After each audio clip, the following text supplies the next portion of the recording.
All right. Thank you so much for joining us today. My name is Monty Mills. I am the Chief Information Officer for the Technology Advancement Center, a cybersecurity nonprofit focused on engaging small business and academia, developing the cyber workforce at all levels, and enabling rapid cyber capability innovation.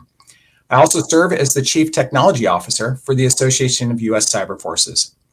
On behalf of the Tortora Brayda Institute and the Association of U.S. Cyber Forces, I'd like to welcome you to our new monthly Cyber Workforce Series, where we work to provide you insights from others' real-world experience to help you on your journey to develop your cyber career.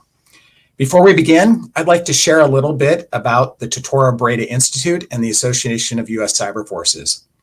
The Tortora Brayda Institute was created to promote collaboration across public and private sectors with a focus on business, culture, and diversity.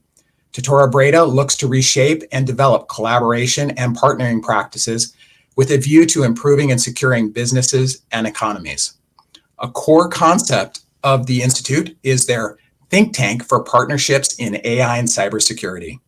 The think tank has allowed Tortora Brayda to bring together experts and leaders from the public and private sectors and academia around the world to reshape and develop collaboration and partnering practices while embracing the most critical technology growth.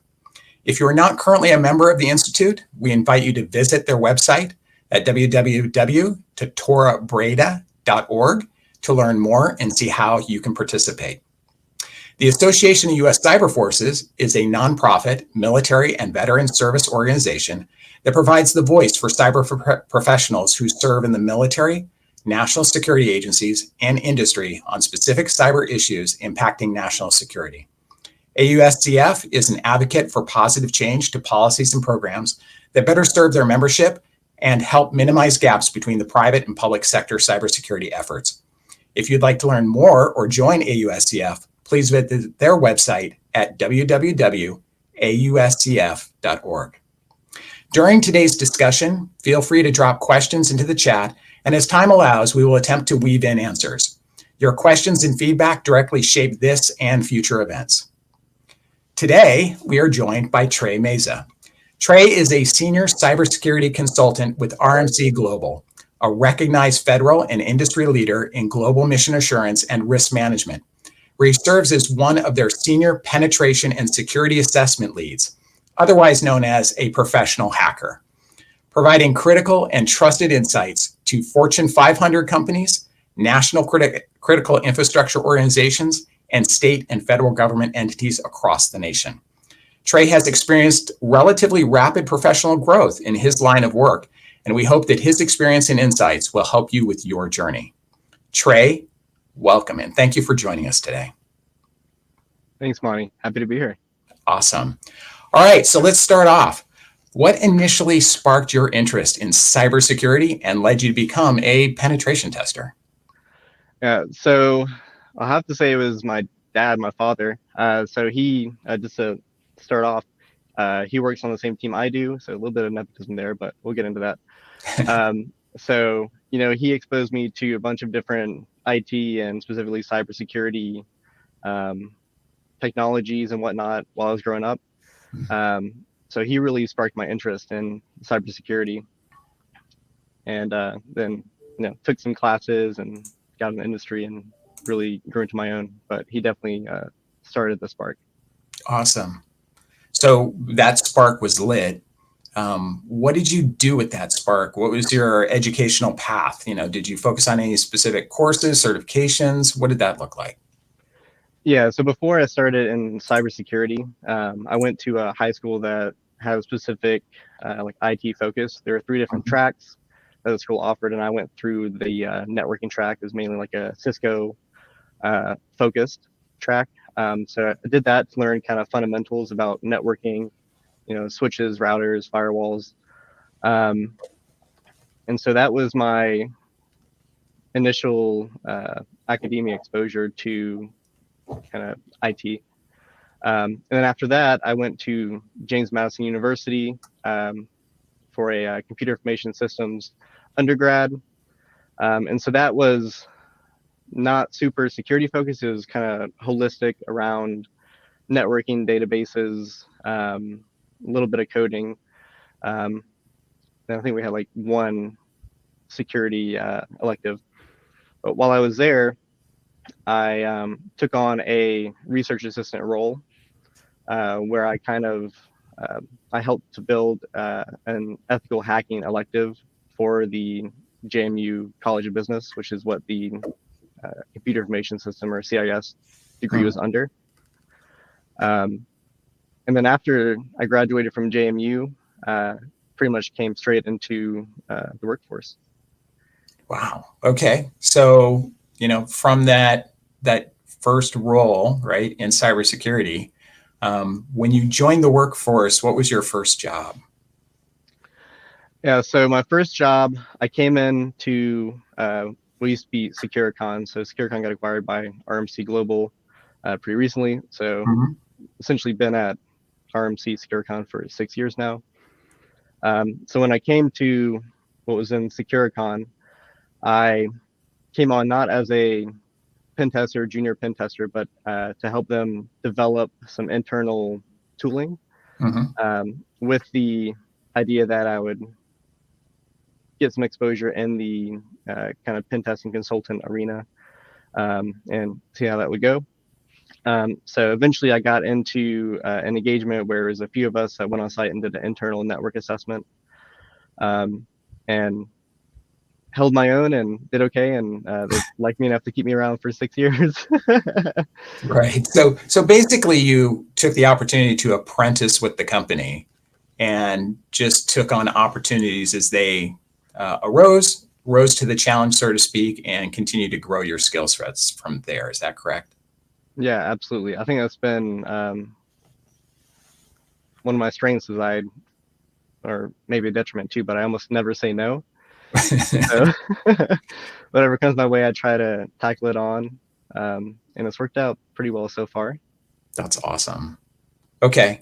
So from there, as you look across that path, what would you articulate were the key things in those stepping stones that led you to right now being where you're at? Yeah, so I think just consistently performing well on engagements and performing well in a pen test job can be kind of arbitrary. So some things that I think were good for me is that I would generally find interesting vulnerabilities, but then I would make sure to communicate it very well to the clients to make sure that the clients are happy. Because there's a few different types of pen testers, I guess. There are like internal pen testers, which are going to be internal to a larger organization where they're just focusing on the company's resources and applications and data. Okay.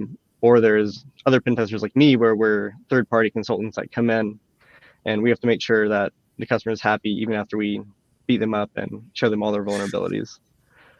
Right. So I think that's been not really a milestone, but kind of little pieces along the way, just make sure that the customers are satisfied with what we provide and that they're able to understand what we deliver as well. Right. So I think one of the most interesting things that you threw on the table there is that idea that there's not just one type of pen tester, that there's different paths within the pen testing field, right? Looking at that, where do you kind of see the field going in, say, the next 5 to 10 years with those paths? Do you see heavy emphasis on, companies doing it themselves, or do you see a stronger emphasis on the external kind of consultant side? I think it'll be a blend of both. Because for a lot of industries, there's regulation around them that make it so they have to have a third-party pen test come in and do an audit for them, maybe every year or 2 years or something. But a lot of really large organizations also have an internal pen test or red team that'll do more long-term engagements and keep cycling through different internal networks, applications. Right. So within that, what I think I heard is if I were just starting out in the pen testing field, I could look to get a job with a company, potentially getting in at the ground level with this, helping them grow their internal red team capabilities. And then once I got to a certain point, I could make a decision with my career on whether or not I wanted to become an independent consultant or potentially work with another company consulting for other companies. With that, does that make sense? Yeah. And I don't think you necessarily have to go the internal route and then be consultant. Okay. It could be the other way around too. Yeah. Okay. So in terms of being a pen tester, I mean, and all the stuff that you do, what's a typical day look like for you? So it varies a lot. So it really depends on the engagement. But at a very, very high level, the engagements that I do are about a week or 2 week for active pen testing or hacking, and then about another week or 2 weeks for reporting.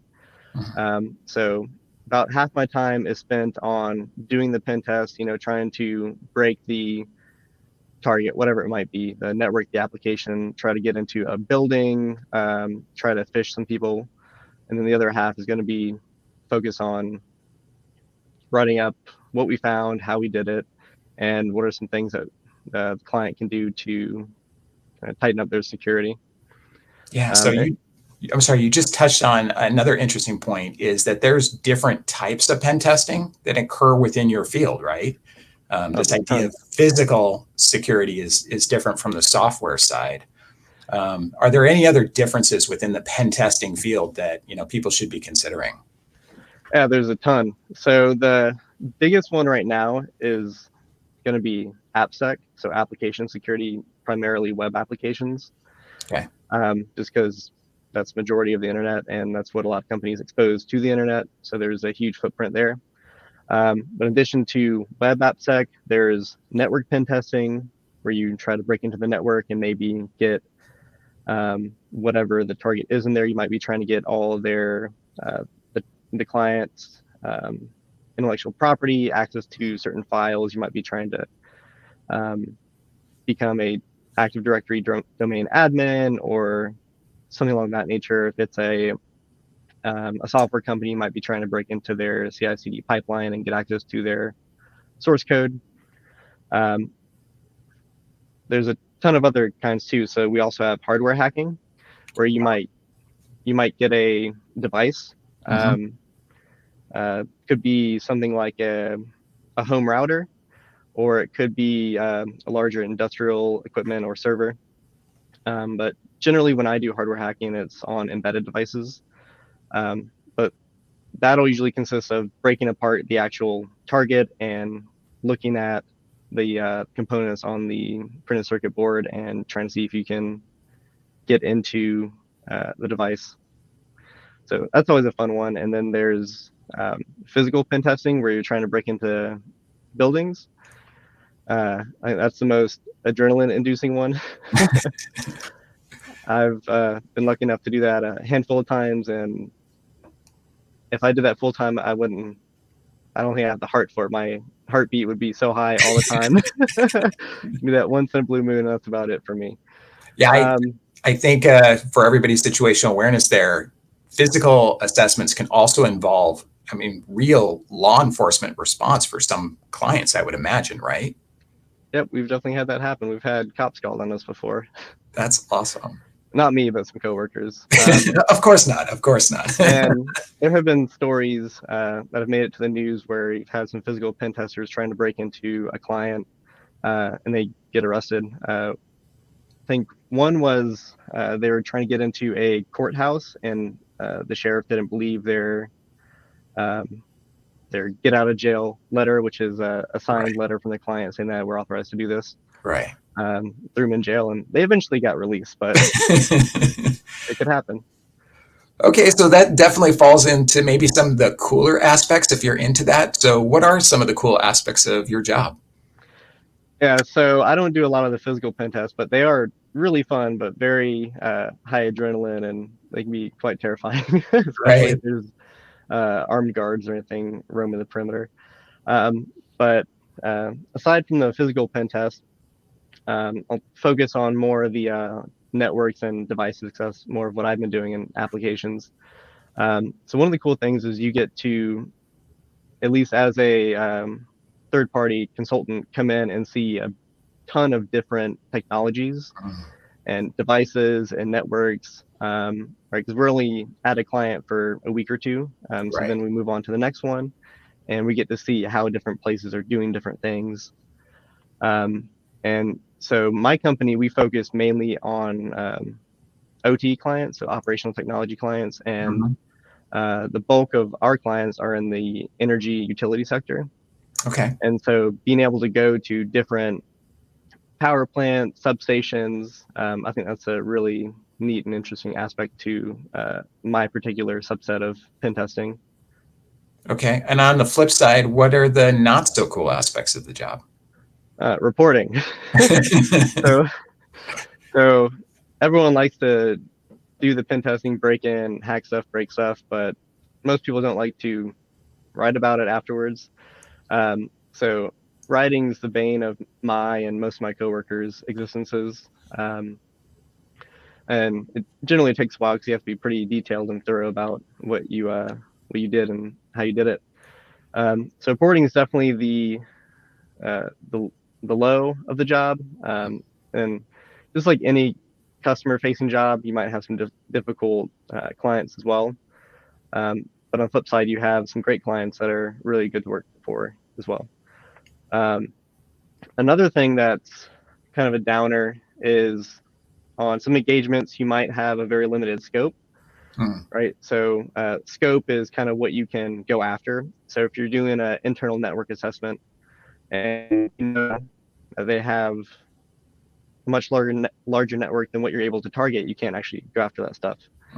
And a lot of times it's because they know it's already insecure and they don't want you to touch it or go after the things that are there.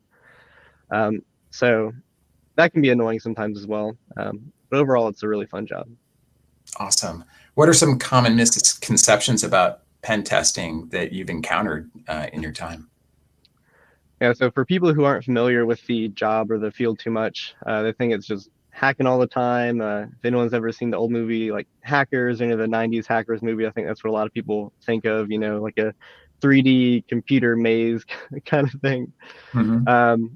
So I think that's definitely a misconception. It's not as fun as they make it out to look like in the movies or TV shows, because even the hacking part isn't as glorious as they make it out to be. It's a lot of staring at screens or looking at documentation. But if you're a techie, then you'll probably like it. I think that's the biggest one, and can't think of any more off the top of my head right now. But yeah, it's not the super exciting field that you might think it is. Okay. So what makes a good or a bad pen tester then? So I think a good pen tester has a willingness to learn and do research on their own. So the cybersecurity field is moving at an incredible pace. And so you have to be able to keep up with the new tricks of the trade and the trends. So you're not going to get that done during your work hours while you're just focusing on client work. You're going to have to put in additional hours to do research and keep up with what's happening in the world. You also have to be very trustworthy, right? So you're going to have to go into clients and they're going to probably give you access into protected networks or protected applications, and you're going to find stuff that they don't want to get out. So they have to be able to trust you and the company to make sure that you're going to be able to keep that data close to your chest. And then the last thing I'll say that makes a good pen tester is the ability to communicate well, written and verbally, because half the job is writing reports and then presenting on those reports. And that's really all that the clients will care about. They don't care about how cool of a hacker you are and how elite your skills are. If you can't write it up well for them to be able to understand, then it's not going to mean much to them. Yeah. And so when you say they understand, I natively know, and I just want to confirm, you're speaking that, it's not just the technical jargon that has to go down, right? I believe you have to speak not only the technical side of the conversation, but you have to speak to senior executives of corporations, right? Yeah, sometimes. So you have to tailor your reporting and debrief to your audience. So if Right. your audience is C-suite, you're not going to go into the technical deep dive. So you have to figure out who it's going to go to. Is it just going to go to the security team? Is it going to go to developers? Is it going to go to the network engineers? Right. Or just managers or executives? And if it's going to go to multiple, then you have to uh, have different sections where you're explaining a high level and then a deeper level too, and be Right. able to talk to both of those. Okay. So given that, what traits, skills, and experiences do you think companies are looking for in a valuable pen tester? So I think for an entry level pen tester, so I do a lot of hiring for our commercial team. And so if we're hiring for a entry level or junior pen test role, which we unfortunately don't have a lot of those, but when we're looking for someone who's kind of breaking into the industry, we want to see that they have put in the effort to prove, like what I mentioned before, that they are trustworthy, that they will perform additional research and try to keep up with some hacking trends. Right. And some good ways to do that are to have some online presence, right? So you might have a blog where you um, write up some cool new things that have come out, or if you do hack the boxes or CTFs, capture the flags, Right. then you might write up how you did that on your blog. Some other good options are having a home lab, which you might reference on a resume and then talk about it in interviews. In the home lab, you might have network setup, or you might have kind of vulnerable VMs where you can practice hacking in your own lab. And then I mentioned before hack the box. So if I see a hack the box kind of rank on the resume, I think that's always bonus points. And there are a lot of other CTF platforms now, like Hack the Box, Try Hack Me. Offensive Security has Proving Grounds. Mhm. And so if you can show that you've done a lot of CTFs in there and have a decent rank, then I think that's worth putting on and showing to employers too. Okay. So for those just starting out, what would you say are the fundamentals of knowledge or skills that they should focus on developing first?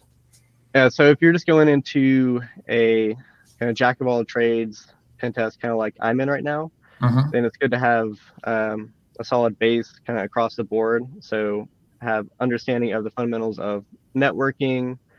Make sure you know how operating systems work. So Windows and Linux. I wouldn't worry too much about the random Unix offshoots or mobile devices too much.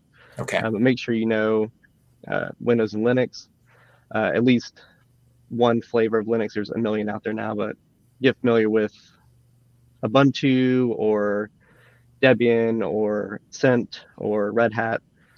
Um, and then if you're going to be doing applications and know how applications work under the hood, right? So there's a lot of open source applications that you can see the code and try to understand how it's working. And then building on that, also understand at least a decent level how to code and understand how code is written and how it works. As a pen tester, you won't need to write too much code probably, Okay. but you will need to be able to do scripting. Uh, Generally, it's going to be good to know Python for that. Okay. What advice would you give to someone trying to find their first job in pen testing? So I think it's really good to create a network, right? So if you have a local hacker meetup, that's great. So the one that I go to is the Fredericksburg Hackers, and it's an awesome community. Um, and we meet once a month, and at the end there's a who's hiring, who's looking for work kind of thing. Mm. And so I think a lot of the local hacker meetups have that really good tight knit community where they'll try to help people break into the industry. Okay. Um, and then if you don't have one of those, or if you want to do more, you could also go to conferences. Okay. So there's a lot of local smaller conferences like B-Sides is the bigger one. I'm not sure how many there are in the US, but I know there's a ton at this point. Then there's also bigger security conferences like DEF CON and Black Hat, which are in Vegas every year. Right. And then there's dozens or hundreds of other kind of industry specific security conferences as well, like S4 or ICS security. Yeah, just try to get yourself out there. Right. Try to meet people, make friends, and that'll be easier than just focusing solely on leveling up your hacking skills. Because if you don't know anyone, it's harder to break in. I think what's interesting for me on that one is it's almost hacking in itself, right? The social engineering side of the effort, right? Yeah, definitely. Absolutely. Okay, so with that in mind, what are your recommendations on how others can stay current with the ever-evolving landscape of cybersecurity threats and technologies? So there's a ton of resources online. So what I spend most of my time kind of outside of work on are various cybersecurity subreddits. So there's NetSec, there's Black Hat, there's pen testing. There's more specific ones for more targeted areas of pen testing, whether it's like mobile applications or hardware hacking. Okay. And Twitter is a big one. So, or X now. So a lot of researchers or pen testers or red teamers will put a lot of the new stuff on Twitter, and that's where a lot of the drops will be. So try to follow any pen testers or offensive security people you can find on Twitter. And then also the DFIR report's really good. So they write up examples of real world threat actors and in detail how they went through and did their attack chain. So those are always really cool to go read. Awesome. I throw an interesting one out here. With today's current events with large language models, how do you think AI is going to influence the pen testing field in the next 5 to 10 years? So I think 5 to 10 years is going to be so different than what it is now. But I'm already starting to use it a little bit in my day-to-day. So I've used it already, like ChatGPT to generate some payloads that I've used on targets to bypass AV. I think the biggest thing for pen testing is going to be using AI to assist with kind of phishing engagements and social engineering, because it's scary good at those kind of things. It's pretty good at coding too, and I think in 5 or 10 years it'll be at a whole nother level. That's awesome. Okay. Lastly, if you could change one thing about the cybersecurity industry, what would it be? So I think there's a big amount of like gatekeeping at the bottom, so it's hard to break into the industry.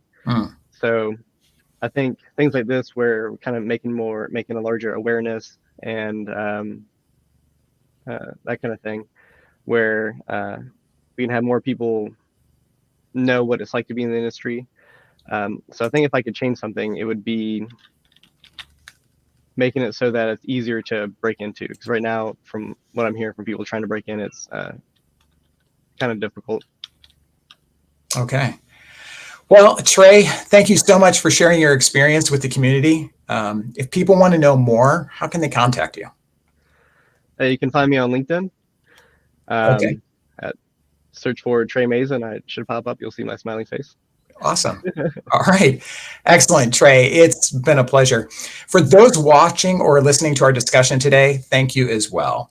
Today's discussion will be posted and available via Tortora, Brayda, and AUSCF's websites. The Tortora, Brayda Institute and Association of U.S. Cyber Forces are committed to reshaping and empowering diverse collaboration and developing the cyber workforce. And you're the reason why they do what they do. We hope that today's conversation with Trey has helped you on your cyber professional development path.